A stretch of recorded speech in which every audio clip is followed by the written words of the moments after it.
64 ans pour un État, c'est beaucoup, mais c'est très peu. Il y a des nations qui sont millénaires. Mais nous devons, nous Congolais, comprendre que Dieu qui nous a donné cette terre veut que nous puissions en faire un vrai paradis terrestre où coule le lait et le miel pour son peuple. Parce que ces peuples croient à ces pays.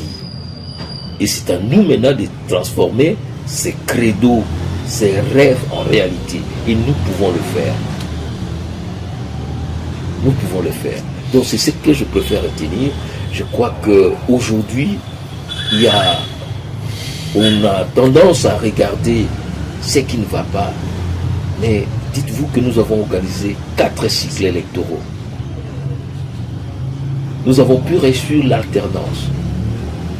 Nous sommes un État, peut-être pas totalement démocratique, mais dans la région ici, personne ne fait en termes démocratiques ce que nous faisons.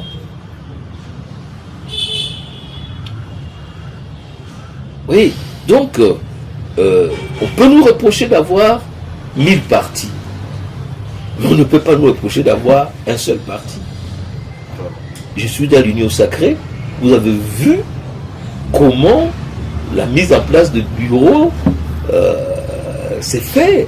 Le président de la République, excusez-moi de vous dire, il était là comme un arbitre quand nous étions chez lui.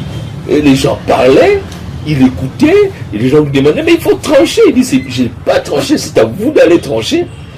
Mais je voudrais voir ça ailleurs. Donc, il y a une conquête. La première conquête, c'est la conquête de notre liberté comme un pays indépendant. La deuxième conquête, c'est cette résilience congolaise. La troisième conquête, c'est la conquête des libertés, de la démocratie. Personne ne peut plus venir faire de ces pays une dictature. Maintenant, nous avons la conquête économique que nous devons arriver à faire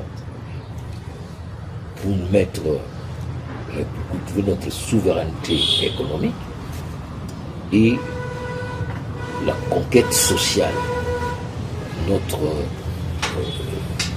prospérité commune.